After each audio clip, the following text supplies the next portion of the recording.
Chapter 4, Section 6 on special products. We're going to learn how to square binomials, how to find the product of a sum and difference of two terms, which we'll call conjugates, and to find greater powers of binomials. In fact, in Algebra 2, you may remember the binomial theorem, which helped you with that as well, and you'll see that again in pre-calculus, when you're in college and such. So let's look first off here at using the FOIL method to multiply binomials, because when you square a binomial, and that's the first thing we're going to look at, you're really just multiplying the binomial times itself. So I wanted to kind of point this out, that in this example here where it's asking you to square x plus 6, that just means x plus 6 times itself. So x plus 6 quantity squared means the quantity x plus 6 times the quantity x plus 6. It's two binomials. So what you can do is just use FOIL. So x times x is x squared. X times plus 6, that's the outer, is plus 6x. Plus 6 times x, that's the inner, that's plus 6. And then plus 6 times plus 6, that's plus 36. Combine like terms, and I get this. Now, pay attention here.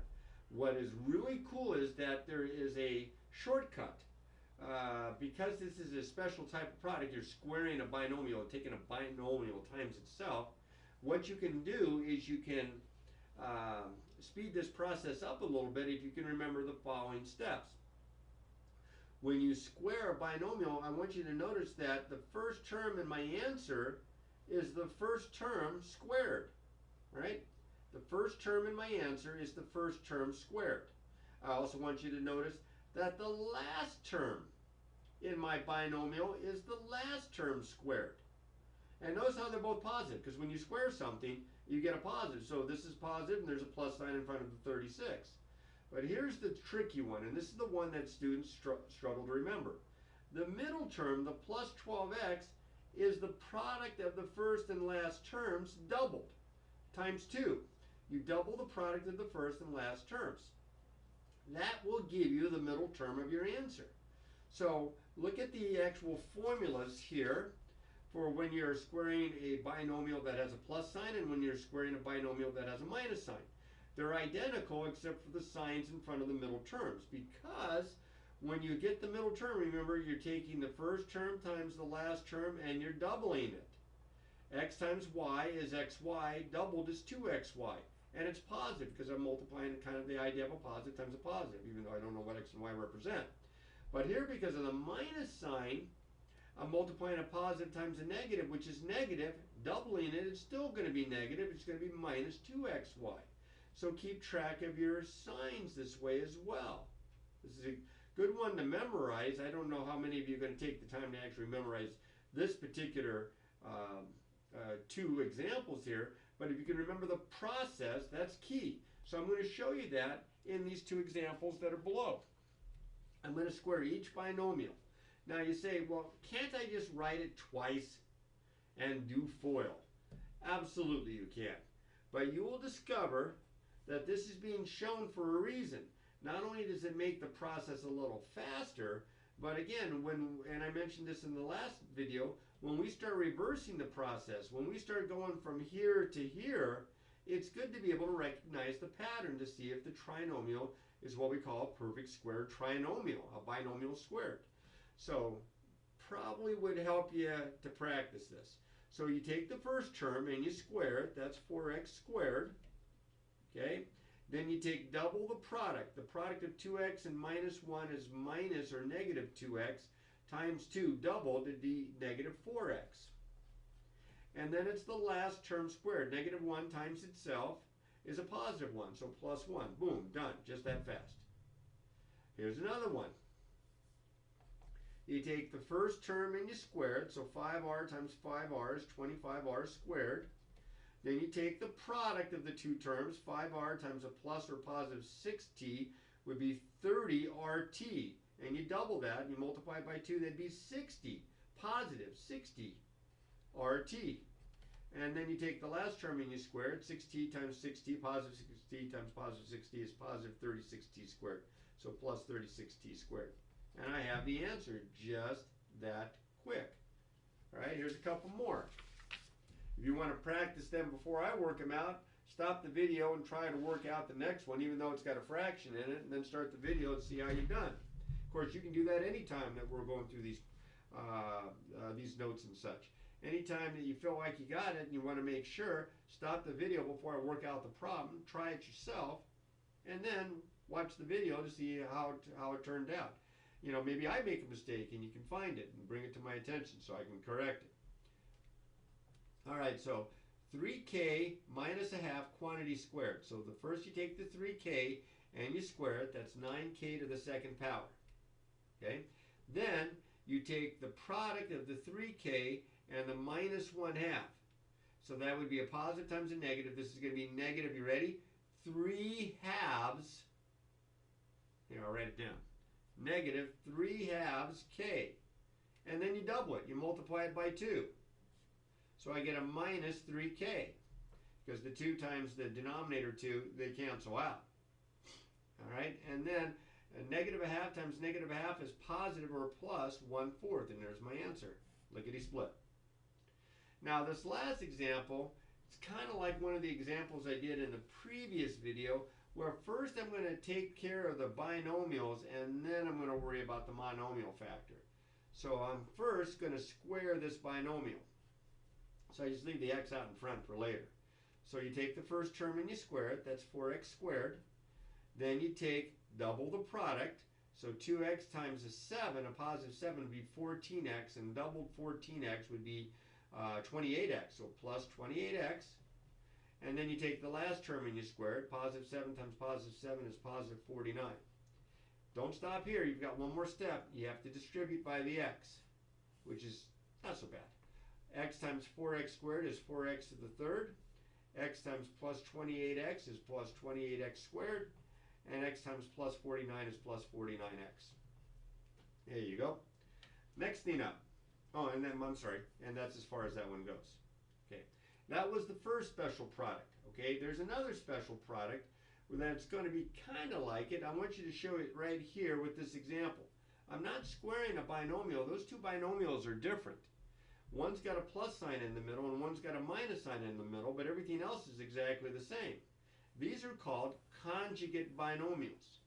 When binomials that look exactly the same except that they have different signs in the middle. Okay? When you do FOIL on conjugate binomials, and you can use FOIL just to make sure you understand. Anytime you're multiplying two binomials, even if they're the same binomial, even if they're conjugate binomials. Okay? You can always use FOIL. If I do use FOIL here, first would be x times x, that's x squared. Then x times minus 9, that's minus 9x. And then plus 9 times x is plus 9x. And then plus 9 times minus 9 is minus 81. Look what happens. The middle two terms, the O and the I products, are opposites. They cancel. So you just end up with x squared minus 81. So what's cool about this is that if you recognize the binomials that you're going to multiply together as conjugates, you don't have to do all of FOIL. You can kind of streamline it. You can just multiply the first and the last. The O and the I are going to cancel like they did in this example. This is not just going to happen one time. This will happen every time when you multiply conjugates together. So you're not doing FOIL, you're kind of doing fluff. Okay? So let's try that here with some examples. But before I do want you to notice here that the x squared minus 81, see, that's a perfect square. That's x times x, and that's a perfect square, and that's 9 times 9, and that's a minus sign. So we sometimes call this a difference, because minus is difference, of two squares. X squared, let's see if I can raise this up a little bit here. X squared minus 81 is called a difference of two squares. Or just sometimes they call it a difference of squares. Difference of two squares. All right? Now the product of two binomial conjugates, as I showed you here, is going to be a difference of two squares. The first term squared minus the last term squared. Now you say, well, what if the x minus y is in front of the x plus y? What if they commute them? Well, multiplication is commutative. You get the same answer. So no worries there. Here's some examples. Here I have t plus 10 times t minus 10. These are conjugates. They're exactly the same except one's got a plus and one's got a minus. So I don't have to do FOIL here. I mean, I can, especially if I want to check my work, but I don't have to. I just multiply the first terms. T times t is t squared, and I multiply the last terms. Plus 10 times minus 10 is a positive 10 times a negative 10. That's negative or minus 100. Difference of two squares. Here I multiply the first terms. That's a positive 9. Because these are conjugates, I multiply the last terms. A plus y times a minus y is a minus y squared. Here's another one with fractions. I multiply 3/4 times 3/4 here. Sorry about that, my phone just went off. 3/4 times 3/4, that would be 9/16. Careful with those fractions. When you multiply fractions, you multiply the numerators, you multiply the denominators. And because these are conjugates, see how they're exactly the same? It didn't matter that the variable was last this time. They're exactly the same except they have different signs in the middle. A minus m times a plus m is going to be a minus m squared. And there's my difference of squares. Now I added a twist to this one. I have conjugates right here, but I have another factor that's a monomial. So just like before, I'll save it to later. So this is 3y, times 3y is 9y to the second, and a plus 1 times a minus 1 is a minus 1. And then I distribute. Y times 9y squared is 9y to the third, minus y times 1 is minus y, right, like that. And there's my answer. Now, if I have a binomial that's being raised to a power bigger than 2, bigger than squaring it, where I've already shown you the pattern. Here's an example. I have x plus 7 to the third power. You want to think of x plus 7 to the third power as x plus 7 times x plus 7 quantity squared. These two quantities times this, with this one squared because it's like to the first, and if you multiply, you'd add the exponents and such. Because it is best to square the binomial using the pattern that we've shown you, and there it is. This stayed the same, this gets squared and becomes this. Then do what we did in the last section where we multiply a binomial times a trinomial by distributing and having 6 products, and simplify your answer. So I'm going to show you an example of that, and then if you have the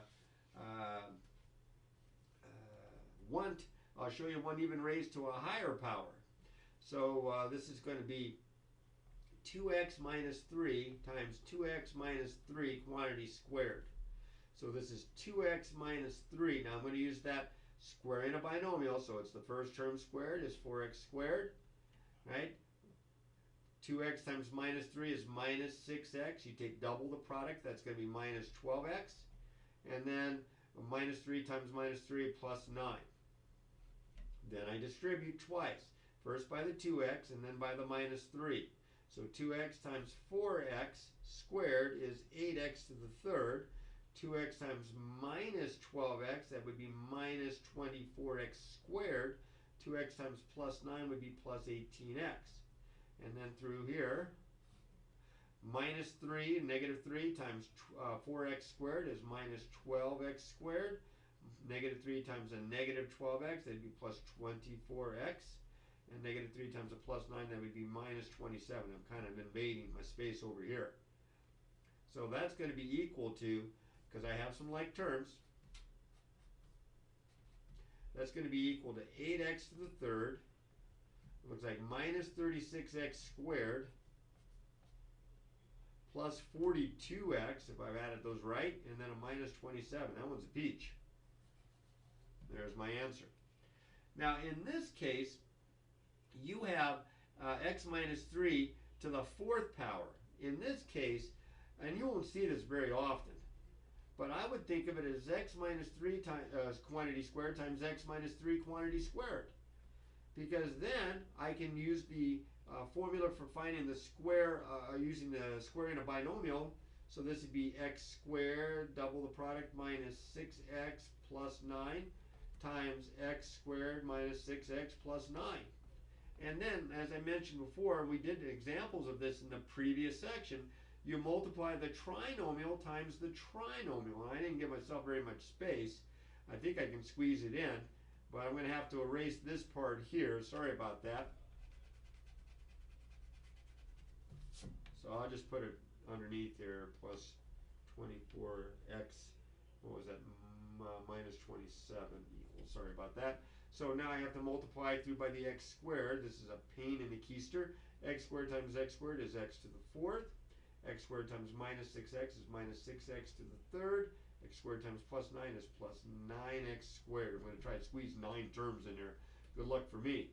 Then I got to take the minus or negative 6x and distribute. So negative 6x times x squared is negative or minus 6x to the third plus 36x squared. And Phyllis sneeze coming on, sorry. Minus 6x times plus 9 minus 54x. Excuse me. There we go. And now times the plus 9. I think I'm going to be out of space here. Plus 9 times x squared is plus 9x squared. Plus 9 times minus 6x is minus 54x. And then plus 9, hopefully you can see this. Plus 9 times a plus 9 is a plus 81. That's an x there. Plus 81. Just squeezed her in. Lots of like terms to combine. I have x to the fourth minus 12x to the third, combining like terms. Now I have 3 terms with x squareds. Got to be careful there. 9 and 36 is 45, and 9 is 54. Plus 54, oops, x squared.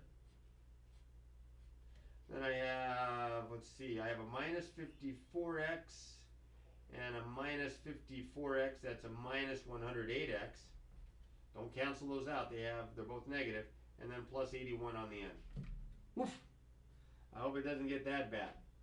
Well, that's pretty much most of what you would see. I would tell you that you might even see a problem that looks like this one. But this is not so bad. What you again would do is think of this as y plus 3 times y plus 3 to the second power. Square that. That'd be y squared plus 6y plus 9 using the squaring the binomial approach. Then you could distribute here the binomial times the trinomial, and then whatever you get times negative 3. And I'm not going to finish this one. I want you to try it, and then I want you to ask me about it for me to check your work to see if you've done this one right. But we've already practiced binomials times trinomials and then multiplying through by a monomial like that. So that'll give you something to look forward to there. Remember, on these problems, the better you practice the multiplying, the easier, hopefully, the easier the factoring is going to be for you, which, as I mentioned before, is one of the first things that we look at in the second semester. So practice, practice, practice.